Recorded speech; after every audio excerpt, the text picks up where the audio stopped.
Good evening વિદ્યાર્થીઓ. આજે આપણે જે આગળનો ટોપિક છે એટલે કે ઉદ્દીપન અને સમાંગ અને વિસમાંગ ઉદ્દીપનની આપણે ચર્ચા કરવાના છે. તો અત્યાર સુધીના ટોપિકમાં આપણે જોઈ ગયા કે પૃષ્ઠ રસાયણની અંદર અધિશોષણ, અભિશોષણ એટલે કે અવશોષણ, અપશોષણ, શોષણ અને સાથે એની જે અનુપ્રયોગો છે તેની આપણે ચર્ચા કરી. હવે આજે આપણે જે ચર્ચા કરી રહ્યા છે તેની અંદર આપણે જોઈશું તો આપણો પહેલો પોઈન્ટ આવશે ઉદ્દીપન કોને કહેવાય અને તેને લગતા જેના ઉદાહરણો છે તેની આપણે ચર્ચા કરવાના છે. તો સૌપ્રથમ આપણે જોઈએ તો આજના ટોપિકની અંદર આપણે જે ચર્ચા કરીશું તેમાં સૌપ્રથમ આપણે લઈશું ઉદ્દીપન કોને કહેવાય, પછી આપણે ચર્ચા કરીશું સમાંગ અને વિસમાંગ ઉદ્દીપનના ઉદાહરણો કયા છે અને તે રોજિંદા જીવનમાં આપણે ક્યાં વાપરી શકીએ છીએ તે. તો હવે સૌપ્રથમ આપણી પાસે જે વ્યાખ્યા અથવા તો ઉદ્દીપનની ઘટનાને સમજવા માટે આપણી ટેક્સ્ટબુકની અંદર જે આપણને આપેલું છે તે પ્રમાણે પોટેશિયમ ક્લોરેટને જ્યારે આપણે ખૂબ જ તીવ્રતાથી ગરમ કરવામાં આવે તો ધીમે ધીમે તે વિઘટિત થાય અને ડાયોક્સિજન વાયુ આપણને આપે છે. આ વિઘટન માટે આપણે 653 થી 873 કેલ્વિન જેટલું તાપમાનના ગાળામાં આપણે કરતા હોઈએ છીએ. એની જે પ્રક્રિયા છે પોટેશિયમ ક્લોરેટ એટલે KClO3, જ્યારે એને આપણે ગરમ કરીશું તો KCl અને ઓક્સિજન વાયુ છૂટો પડવાનો છે. પરંતુ જ્યારે થોડાક મેંગેનીઝ ડાયોક્સાઇડ તેમાં ઉમેરવામાં આવે ત્યારે સરખામણીમાં નીચા તાપમાને, એટલે કે પહેલા આપણી પાસે તાપમાન કેટલું જોઈતું હતું તો કે શરૂઆતમાં આપણી પાસે જે તાપમાન જોઈતું હતું તે 653 થી 873 કેલ્વિન હતું. હવે એની અંદર આપણે શું ઉમેર્યું? મેંગેનીઝ ડાયોક્સાઇડ એટલે કે MnO2 આપણે ઉમેર્યું. તો હવે આપણને કેટલી જરૂર પડશે તો કે જે તાપમાન છે તે 473 થી 633 કેલ્વિન જેટલું તાપમાન આપણને ઓછું જોઈશે. પાછું તે વખતે આપણને જે વિઘટન હતો તે કેવું વિઘટિત થતું હતું તો કે ધીમેથી વિઘટિત થતું હતું. તો હવે અહીંયા ખૂબ જ પ્રવેગિત વેગે વિઘટન પામવાનું છે. એટલે કે ઉમેરેલ મેંગેનીઝ ડાયોક્સાઇડ તેના દળના અને સંગઠનના સંદર્ભમાં ફેરફાર વિહીન રહે છે. અહીંયા જે MnO2 છે તેનું વજન પણ ઓછું થતું નથી કે તેનું રાસાયણિક ફેરફાર પણ જોવા મળતો નથી. એટલે કે ઘણી બધી રાસાયણિક પ્રક્રિયાનો વેગ વિજાતીય પદાર્થની હાજરીમાં બદલી શકાય છે. વિજાતીય એટલે કે ફોરેન સબસ્ટન્સ એટલે બહારથી ઉપરથી જે ઉમેરેલો હોય તેની હાજરીમાં આપણે બદલી શકીએ છીએ. તો હવે આપણે શું વિચારી શકાય તો કે જે જુદા જુદા વિજાતીય પદાર્થોની રાસાયણિક પ્રક્રિયાના વેગ ઉપર જે અસર થઈ તેનો સૌપ્રથમ પદ્ધતિસર અભ્યાસ બર્ઝેલિયસ નામના વૈજ્ઞાનિકે 1835માં કર્યો હતો અને આવા પદાર્થો માટે તેમણે ઉદ્દીપક પર્યાય સૂચવ્યો. એટલે અહીંયા આપણો એક MCQ થઈ જાય કે સૌપ્રથમ ઉદ્દીપક પર્યાય કોણે આપ્યો તો કે ઉદ્દીપક પર્યાય આપણને બર્ઝેલિયસ નામના વૈજ્ઞાનિકે આપ્યો. તો અહીં સુધીના ટોપિકમાં આપણે એટલું જોયું કે પોટેશિયમ ક્લોરેટમાંથી જે ઓક્સિજન મેળવવાનો હતો વિઘટન પ્રક્રિયામાં, તો MnO2 ની હાજરીમાં આપણને પ્રક્રિયાનો વેગ ઝડપી મળે છે, જ્યારે MnO2 ની ગેરહાજરીમાં તે ધીમે ધીમે વિઘટિત થાય છે. એટલે કે જે પ્રક્રિયાનો વેગ વધારે છે તેના માટે બર્ઝેલિયસે સૌ પ્રથમવાર શબ્દનો ઉપયોગ કર્યો તે હતો ઉદ્દીપક. હવે આપણી પાસે નેક્સ્ટ પોઈન્ટ આવશે, તેમાં પદાર્થો જે રાસાયણિક પ્રક્રિયાનો વેગ વધારે છે અને પોતાની જાતે રાસાયણિક રીતે અથવા તો જથ્થાત્મક રીતે પ્રક્રિયા પછી ફેરફાર વગરના બાકી રહે છે તેને આપણે ઉદ્દીપક તરીકે ઓળખીએ છીએ. આ વ્યાખ્યા આપણને ધ્યાન પર છે. આ પરિઘટના ને આપણે ઉદ્દીપન તરીકે ઓળખીએ છીએ. એટલે તમારે નોંધ શું કરી દેવાની છે તો કે તમારે આ નોંધ કરી દેવાની છે તો કે પદાર્થો કે જે રાસાયણિક પ્રક્રિયાનો વેગ વધારે અને પોતે જ પોતાની જાતે રાસાયણિક રીતે અથવા તો જથ્થાત્મક રીતે પ્રક્રિયા પછી વગર રહે છે, એટલે કે ફેરફાર વગર રહે છે, તેને આપણે ઉદ્દીપક કહેવાય. અને જે પરિઘટના છે તેને આપણે ઉદ્દીપન તરીકે ઓળખવાના છે. હવે આપણે જે 4.5 ટોપિક આપેલો છે આપણી બુકમાં તેની અંદર આપણે ઉદ્દીપન અને તેના કાર્ય વિશે અભ્યાસ કરીશું. તો અહીંયા આપણે ઓલરેડી 4.5 ની અંદર એટલે કે ચોથા ચેપ્ટર જે આપણે નથી ચાલ્યું તેની અંદર ઓલરેડી આપણે અભ્યાસ કરીને આવેલા છે, એની પર આપણે પાછળથી ચર્ચા કરીશું. પણ અહીંયા આપણે ધ્યાન પર એ રાખવાનું છે કે ઉદ્દીપક એટલે એવો પદાર્થ કે જે પ્રક્રિયાનો વેગ ઝડપી કરે, પોતે તેમાં ભાગ ન લે, એટલે કે તેના દળ કે રાસાયણિક રીતે કોઈ ફેરફાર ન થાય તો તેને આપણે ઉદ્દીપક કહીશું. અને ઘટનાને આપણે પરિઘટનાને આપણે ઉદ્દીપન તરીકે ઓળખતા હોઈએ. હવે સવાલ એ આવે કે પ્રવર્ધક કોને કહેવાય અને વિષ કોને કહેવાય. તો કે પ્રવર્ધકની જો આપણે ચર્ચા કરીએ તો એવા પદાર્થ કે જે ઉદ્દીપકની સક્રિયતામાં વધારો કરે. આ યાદ રાખજો દીકરા કે ઉદ્દીપક જે છે તે પ્રક્રિયાનો વેગ વધારે છે, પણ ઉદ્દીપકનો જે વેગ વધારે છે તેને આપણે શું કહીશું? પ્રવર્ધક તરીકે ઓળખવાના છે. એવી જ રીતના વિષ એટલે કે ઝેર કોને કહીશું? તો કે જે ઉદ્દીપકની સક્રિયતામાં ઘટાડો કરે. દાખલા તરીકે હેબર પદ્ધતિ આપણે લઈએ, કોના માટે? તો કે એમોનિયાના ઉત્પાદન માટે હેબર વિધિ. તો એમાં આપણે મોલિબ્ડેનમ અને આયન, આપણે વિધિમાં મોલિબ્ડેનમ જે છે તે આયન કે જે ઉદ્દીપક તરીકે વપરાયેલ છે તેના માટે પ્રવર્ધક છે. એટલે કે આયન પાવડરની સાથે આપણે મોલિબ્ડેનમ નાખીશું તો પ્રક્રિયાનો વેગ એટલે કે આયનની વેગમાં વધારો થશે અને તેથી તે પ્રવર્ધક તરીકે કાર્ય કરશે. હવે આપણી પાસે પહેલા એવું સૂત્ર આપણે લેતા હતા કે N2 + 3H2 આયન ઉદ્દીપકની હાજરીમાં 2NH3 થાય, પરંતુ જ્યારે આપણે મોલિબ્ડેનમનો ઉપયોગ કરીશું તો આપણને શું કરશે? તો કે પ્રક્રિયાનો વેગ વધારશે, માટે મોલિબ્ડેનમ અહીં પ્રવર્ધક તરીકે વપરાવાનું છે. ઓકે, હવે આપણે જોઈશું કે સમાંગ ઉદ્દીપન કોને કહેવાય અને વિસમાંગ ઉદ્દીપન કોને કહેવાય. તો કે નામ પરથી જ આપણને ખબર પડી જાય કે સમાંગ એટલે સરખું અને વિસમાંગ એટલે જે સરખું નહીં હોય. એટલે કે જેની કળા સરખી હશે તેને આપણે સમાંગ કહીશું અને જેની કલા સરખી નહીં હોય તેને વિસમાંગ કહીશું. એટલે ઉદ્દીપકને આપણે બે સમૂહમાં વહેંચ્યા. પહેલો આપણે લીધો સમાંગ ઉદ્દીપન અને બીજો લીધો વિસમાંગ. તો હવે સમાંગ ઉદ્દીપનની આપણે ચર્ચા કરીએ તો આપણને શું કીધેલું છે તે? તો કે જ્યારે પ્રક્રિયક, નિપજ અને ઉદ્દીપક, આ ત્રણે ત્રણ પ્રક્રિયક, નિપજ અને ઉદ્દીપક આ બધા જ કેવા હોય? તો કે આ બધા જ આપણને શેમાં જોવા મળતા હોય? તો કે એક જ કલામાં હોય. એનો મતલબ એવો થાય કે પ્રવાહી અથવા તો વાયુ, ત્યારે પ્રક્રમને આપણે સમાંગ ઉદ્દીપન તરીકે ઓળખતા હોઈએ છીએ. એટલે કે આપણી પાસે પ્રક્રિયક, નિપજ અને ઉદ્દીપક બધું એક જ કલામાં હોય તો તેવી ઘટનાને અથવા તેવા પ્રક્રમને સમાંગ ઉદ્દીપન કહેવામાં આવે. એના કેટલાક ઉદાહરણોની હવે આપણે અહીંયા ચર્ચા કરીશું. પહેલું ઉદાહરણ આપણી પાસે આવશે. શું યાદ રાખીશું અહીંયા? તો કે આપણે અહીંયા યાદ રાખીશું લેડ ચેમ્બર વિધિમાં સલ્ફર ટ્રાયોક્સાઇડનું ઉદ્દીપન અથવા તો ઓક્સિજન સાથેની પ્રક્રિયા, અને આપણે લેડ ચેમ્બર વિધિ તરીકે પણ ઓળખતા હોઈએ છીએ. તો એમાં આપણે શું કરીએ છીએ? તો કે SO2 વાયુ છે, ઓક્સિજન વાયુ છે, NO આપણે જે ઉદ્દીપક લીધો તે પણ વાયુ છે, અને SO3 પણ વાયુ છે. માટે બધા જ વાયુ સ્વરૂપમાં હોવાથી આને આપણે સમાંગ ઉદ્દીપન તરીકે લેવાના છે. એટલે કે પ્રક્રિયકમાં સલ્ફર ડાયોક્સાઇડ અને ઓક્સિજન, ઉદ્દીપક તરીકે નાઇટ્રિક ઓક્સાઇડ, આ બધા કેવા છે? તો કે એક જ કલામાં આપણને જોવા મળી રહ્યા છે. હવે નેક્સ્ટ,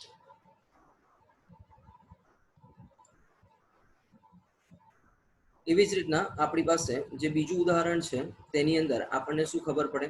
તો કે જ્યારે HCl વડે પૂરા પાડવામાં આવતા ઉદ્દીપક H+ ની હાજરીમાં મિથાઇલ એસિટેટનું જળ વિભાજન. એટલે અહીંયા આપણે યાદ રાખીશું એસિટેટનું જળ વિભાજન. હવે એસિટેટની જગ્યાએ તમને એસ્ટર કીધો હોય તો પણ તમારે યાદ રાખવાનું કે કોઈ પણ એસ્ટરનું જળ વિભાજન થાય તો તે હંમેશા આપણને કેવું ઉદાહરણ થશે? સમાંગ. કેમ? તો કે આ એસ્ટર છે આપણી પાસે, એ લિક્વિડ એટલે કે પ્રવાહી સ્વરૂપમાં છે. પાણી લીધું એ પણ પ્રવાહી સ્વરૂપમાં છે. HCl જે લીધું તે પણ પ્રવાહી સ્વરૂપમાં છે. એમાંથી જે આપણને કાર્બોક્સિલિક એસિડ મળે છે તે પણ આપણી પાસે કેવો છે? તો કે એ પણ આપણી પાસે પ્રવાહી અવસ્થામાં છે, અને આલ્કોહોલ પણ આપણી પાસે પ્રવાહી અવસ્થામાં. બંને પ્રક્રિયકો અને ઉદ્દીપકો કેવા છે? એક જ કલામાં છે, માટે આ પણ આપણી પાસે શેનું ઉદાહરણ થશે? તો કે સમાંગનું ઉદાહરણ થશે. એવી જ રીતના સલ્ફ્યુરિક એસિડ દ્વારા પૂરો પાડવામાં આવતો H+ આયનથી ખાંડનું જળ વિભાજન પણ આપણી પાસે શું થઈ જશે? તો કે ઉદ્દીપિત થાય. તે પણ આપણી પાસે શેનું ઉદાહરણ છે? તો કે સમાંગનું ઉદાહરણ છે. એટલે આપણે શું યાદ રાખીશું? તો કે જ્યારે જળ વિભાજન શબ્દ આવે ત્યારે પણ એ આપણને શું બતાવશે? તો કે એ આપણને કેવી ઘટના બતાવશે? સમાંગ ઉદ્દીપનની ઘટના બતાવશે. અહીં આપણી પાસે જે ખાંડનું દ્રાવણ છે તે પ્રવાહી અવસ્થામાં છે, પાણી પ્રવાહી અવસ્થામાં છે, H2SO4 પણ પ્રવાહી અવસ્થામાં છે, ગ્લુકોઝ અને ફ્રુક્ટોઝનું જે દ્રાવણ મળે છે તે પણ આપણને શું મળશે? પ્રવાહીમાં મળે. એટલે કે બધા એક જ અવસ્થામાં હોવાથી આ બધા શેના ઉદાહરણ છે?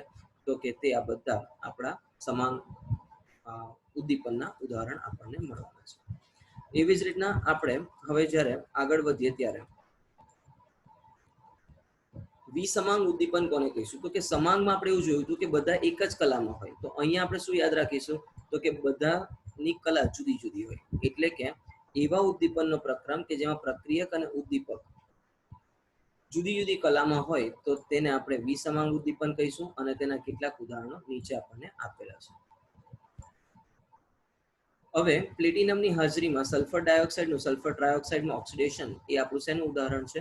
તો કે તે આપણું વિસમાંગનું ઉદાહરણ છે. તો અહીંયા આપણે શું ધ્યાન પર રાખીશું? તો કે અહીંયા આપણે ધ્યાન પર રાખીશું કે SO2 એ વાયુ છે, ઓક્સિજન પણ વાયુ છે, પરંતુ પ્લેટિનમ આપણે શું લીધેલી છે? તો કે ઘન લીધેલું છે, અને માટે પ્રક્રિયક અને ઉદ્દીપક એ અલગ કલામાં હોવાથી એ આપણને શું થઈ જશે? તો કે તે વિસમાંગનું ઉદાહરણ થશે. એટલે કે અહીંયા આપણે જોયું તો વાયુ જે મય અવસ્થામાં કોણ છે? તો કે પ્રક્રિયક વાયુમય અવસ્થામાં, જ્યારે ઉદ્દીપક એ કઈ અવસ્થામાં છે? તો કે ઘન અવસ્થામાં છે, માટે તે વિસમાંગનું ઉદાહરણ છે. એવી જ રીતના આપણી પાસે બીજું આવશે હેબર પદ્ધતિમાં આપણે શું યુઝ કરેલું છે? તો કે આપણને ધ્યાન પર જ છે કે હેબર વિધિ જ્યારે આપણને કહેવામાં આવે ત્યારે તેમાં આયનનો આપણે ભૂકો ઉપયોગમાં લઈએ છીએ. એટલે કે અહીં નાઇટ્રોજન વાયુ છે, હાઇડ્રોજન વાયુ છે, પરંતુ આપણી પાસે સલ્ફર કેવો છે? તો કે ઘન અવસ્થામાં છે, એટલે કે પ્રક્રિયક વાયુમાં છે અને ઉદ્દીપક ઘન અવસ્થામાં છે, માટે તે શેનું ઉદાહરણ થશે? તો કે તે આપણી પાસે વિસમાંગનું ઉદાહરણ થવાનું છે. એવી જ રીતના આપણી પાસે ઓસ્વાલ્ડ પદ્ધતિ, આ છે ને તમારે ચેપ્ટર નંબર 6 ની અંદર પી વિભાગના તત્વોમાં ઓસ્વાલ્ડ પદ્ધતિ આવશે. તેમાં નાઇટ્રિક ઓક્સાઇડનું જે ઉત્પાદન નાઇટ્રિક એસિડનું જે ઉત્પાદન છે તે આપણને ઓસ્વાલ્ડ પદ્ધતિથી આપણને જોવા મળે છે. તો આપણે અહીંયા શું યાદ રાખીશું? તો કે પદ્ધતિઓના નામ યાદ રાખીશું. તો ઓસ્વાલ્ડ વિધિમાં પ્લેટિનમ ગોચ નો આપણે ઉપયોગ કરીએ છીએ, અને તેમાં એમોનિયાનું આપણે શું કરીએ છીએ? નાઇટ્રિક ઓક્સાઇડમાં ઓક્સિડેશન કરીએ છીએ. એટલે આ ખૂબ મહત્વની વસ્તુ છે. તમને એવું પૂછવામાં આવે કે ઓસ્વાલ્ડ વિધિમાં કોનું ઓક્સિડેશન થાય?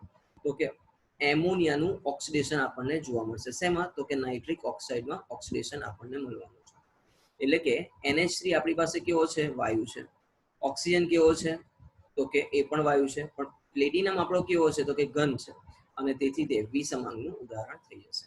એવી જ રીતના ઝીણ કરેલા નિકલ ઉદ્દીપકની હાજરીમાં આપણે શું કરીએ છીએ? વનસ્પતિ તેલનું હાઇડ્રોજનેશન આપણે કરતા હોઈએ છીએ. એટલે કે વનસ્પતિ તેલમાં આપણે નિકલ આપણે સોલિડ આપણે મૂકતા હોઈએ છીએ. તો તેને એમાં આપણે શું જોયું? તો કે એક પ્રવાહી અવસ્થામાં અને બીજો કેવી અવસ્થામાં છે? તો કે વાયુ અવસ્થામાં મળશે, અને ઉદ્દીપક આપણને શું મળશે? તો કે ઘન અવસ્થામાં મળવાનું છે. એટલે પણ આ શેનું ઉદાહરણ થઈ જશે? તો કે વિસમાંગનું ઉદાહરણ થઈ જશે. તો વિસમાંગની અંદર આપણે શું યાદ રાખ્યું? પ્રક્રિયક અને ઉદ્દીપક બધા કેવા હોય? તો કે અલગ અલગ કલામાં હોય, તો એ આપણું વિસમાંગનું ઉદાહરણ થવાનું છે. તો અહીં આપણે જે નેક્સ્ટ ટોપિકને ચર્ચામાં લઈશું, તો અત્યાર સુધીનું જે આપણે ભણ્યા તેને આપણે શું કરીશું? તો કે તેને આપણે રિવિઝન્સમાં લઈ લઈએ. તો હવે જ્યારે આપણે એનું રિવિઝન્સ કરીશું ત્યારે આપણને શું ધ્યાન પર આવે છે?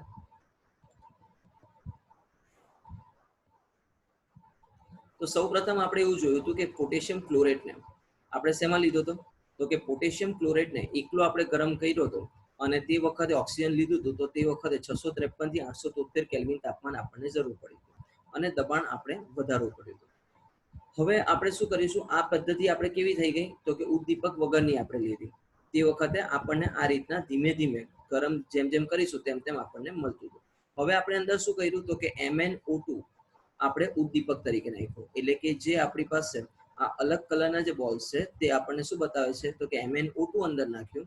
જો અહીંયા છે કે આપણી પાસે પોટેશિયમ ક્લોરાઇડ એ ગુલાબી કલરના છે, પોટેશિયમ ક્લોરેટ એ પીળા કલરના છે, અને મેંગેનીઝ ડાયોક્સાઇડ એ ભૂરા કલરના છે. એટલે કે MnO2 એ ભૂરા કલરના છે, જે ઉદ્દીપક તરીકે કાર્ય કરશે, અને ઓછા તાપમાને આપણને વધુ ઓક્સિજન અથવા તો ઓછા સમયની અંદર વધારે ઓક્સિજન આપણને આપશે.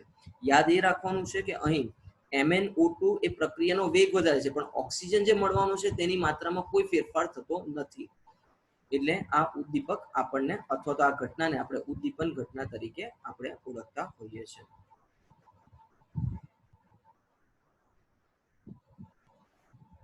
અહીંયા આપણી પાસે જે સૂત્ર બનશે તે KClO3 નું બનશે, MnO2 નું. આની પર પ્રક્રિયા કોણે કરી? તો કે બર્ઝેલિયસ નામના વૈજ્ઞાનિકે આ પ્રક્રિયાના આધારે એવું સાબિત કર્યું કે MnO2 એ કેટાલિસ્ટ એટલે કે ઉદ્દીપક તરીકે કામ કરે છે, અને તેમણે સૌ પ્રથમ આ શબ્દ એમણે આપ્યો. ઉદ્દીપક શબ્દ તે બર્ઝેલિયસ નામના વૈજ્ઞાનિકે આપણને પ્રોવાઈડ કર્યો છે. તો આપણે ઉદ્દીપકને કેવી રીતના વ્યાખ્યાયિત કરી શકાય? તો કે એવો પદાર્થ કે જે રાસાયણિક પ્રક્રિયાનો વેગ વધારે પરંતુ તે પોતે ભાગ ના લે, અને આવી જે પરિઘટના છે તેને આપણે ઉદ્દીપન એટલે કે કેટાલિસિસ તરીકે આપણે ઓળખતા હોઈએ છીએ. હવે આપણી પાસે એના જે પ્રકાર છે તે પ્રમાણે આપણે હેબર પદ્ધતિની જો વિચાર કરીએ એટલે કે એમોનિયા વાયુની બનાવટમાં આપણે શું કરીએ છીએ, નાઇટ્રોજનની પ્રક્રિયા હાઇડ્રોજન સાથે કરીએ અને આયન ઉદ્દીપક તરીકે આપણે લેતા હોઈએ છીએ. પરંતુ હવે એ આયનની સાથે આપણે મોલિબ્ડેનમ નાખીશું તો એ મોલિબ્ડેનમ શું કરશે, તો કે આયનની પ્રક્રિયાનો વેગનો વધારો કરશે, તેથી તેને પ્રમોટર અથવા તો એને આપણે શું કહીશું, પ્રવર્ધક તરીકે આપણે ઓળખીશું. એટલે આયન અહીંયા કેટાલિસ્ટ છે એટલે કે ઉદ્દીપક છે, જ્યારે મોલિબ્ડેનમ એ આપણો પ્રમોટર એટલે કે પ્રવર્ધક તરીકે વર્તવાનું છે. હવે આ પ્રમોટર કેવી રીતના કામકાજ કરશે તે, તો કે આ જે પીળો કલર છે, આ જે છે તે આપણી પાસે કેટાલિસ્ટ છે, એટલે કે આપણી પાસે ખાલી જગ્યા જે ઉદ્દીપકની ખાલી જગ્યા છે તે છે.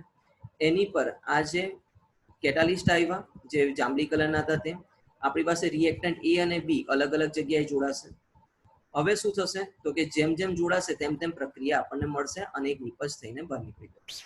પહેલા અલગ હતો, એ અને બી અલગ હતું, પછી આપણને સરખું મળ્યું.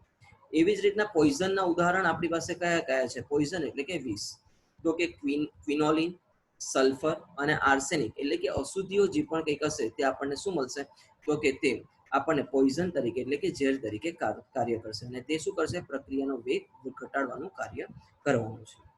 એવી જ રીતના આપણે જો ઉદાહરણ તરીકે લઈએ આલ્કાઇનનું હાઇડ્રોજનેશન, જે આપણે 11મા ધોરણમાં ભણીને આવ્યા છે. તો પીડી અને BaSO4 ની હાજરીમાં અને ક્વિનોલિન અથવા તો લેડ એસિટેટ નાખીશું તો આપણને આલ્કીન મળશે. તો હવે અહીંયા લેડ એસિટેટ અને જે ક્વિનોલિન છે તે આપણને શું કરશે, તો કે એની હાજરી વગર આપણને આલ્કેન મળશે. એટલે કે આપણે એવું વિચારી શકાય કે જો આપણી પાસે ક્વિનોલિનની હાજરી હતી તો આલ્કીન સુધી ગયા, પરંતુ જો આપણે ક્વિનોલિનને એને કાઢી લઈશું તો આપણને આલ્કેન સુધી મળશે. એટલે કે આલ્કાઇનમાંથી આલ્કેન સુધી આપણે પ્રક્રિયાને વધારી શકીશું, પરંતુ ક્વિનોલિન અથવા તો લેડ સલ્ફેટ આપણે નાખ્યું એટલે પ્રક્રિયા ઘટી ગઈ. હવે આપણી પાસે એના પ્રકાર આવશે કે આપણી પાસે ઉદ્દીપક કેટલા પ્રકારના છે, તો કે હોમોજીનસ અને હિટ્રોજીનસ એટલે કે સમાંગ અને વિસમાંગ ઉદ્દીપન આપણી પાસે પ્રક્રિયા છે. એટલે કે ઉદ્દીપન બે પ્રકારની છે, સમાંગ ઉદ્દીપન અને વિસમાંગ ઉદ્દીપન. હવે સમાંગ ઉદ્દીપનની જ્યારે આપણે ચર્ચા કરીશું તો આ પહેલું ઉદાહરણ આપણે લીધું છે તે ઓક્સિડેશન ઓફ SO2 એટલે કે SO2 નું ઓક્સિડેશન. તો અહીંયા બધું જ વાયુ છે, SO2 વાયુમાં છે, ઓક્સિજન વાયુ છે અને એનો પણ વાયુ છે, માટે આ જે ઘટના છે તે સમાંગ ઉદ્દીપનની ઘટના આપણને મળવાની છે. જે પ્રમાણે આપણે જોયું તે પ્રમાણે કે બધા જ એક જ કલામાં એટલે કે ગેસિયસ ફેઝમાં છે, એટલે કે વાયુમય કલામાં હોવાથી કોણ કોણ, તો કે પ્રક્રિયક અને ઉદ્દીપક, અને તેથી આ શેનું ઉદાહરણ થઈ જશે, તો કે તે આપણું સમાંગ ઉદ્દીપનનું ઉદાહરણ થઈ જવાનું છે.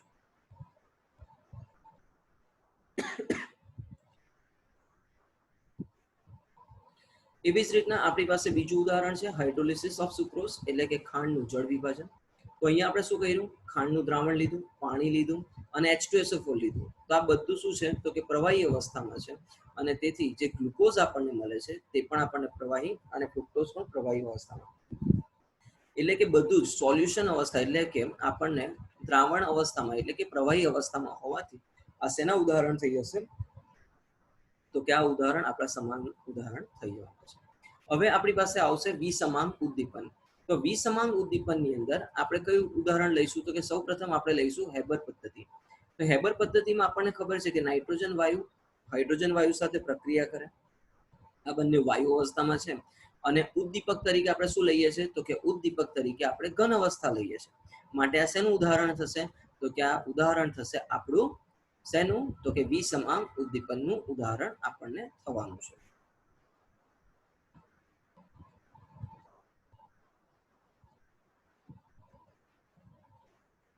અહીં જો આપણી પાસે આ જે ઘન અવસ્થાની જગ્યાએ વાયુ અવસ્થા હોત તો તે સમાંગનું ઉદાહરણ થઈ જાય, પરંતુ અહીંયા પ્રક્રિયક અલગ છે અને ઉદ્દીપકની જે કલા છે તે આપણી પાસે અલગ હોવાને કારણે તે વિસમાંગનું ઉદાહરણ છે.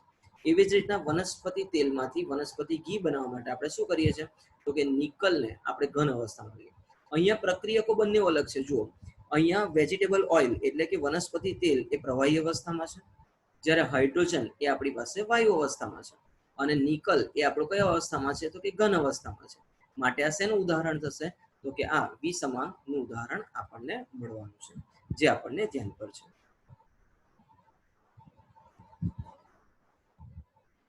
એટલે કે પ્રવાહી અવસ્થા અને વાયુ અવસ્થાની સાથે ઘન અવસ્થા હોવાને કારણે બધી કલાઓ અલગ અલગ હતી અને તેથી આ શેના ઉદાહરણ છે, તો કે આ આપણા વિસમાંગ ઉદ્દીપનના ઉદાહરણો આપણી પાસે મળવાના છે. તો અહીં સુધીનો ટોપિક આપણે શું કરીશું તો કે અહીં સુધીના ટોપિકને આપણે યાદ રાખીશું, થોડું ભણીશું અને આપણે ધ્યાન પર લઈ અને આગળની ચર્ચા કરીશું. તો વાંચતા રહો અને કોઈ પણ ડાઉટ હોય તો પૂછતા રહો. Thank you.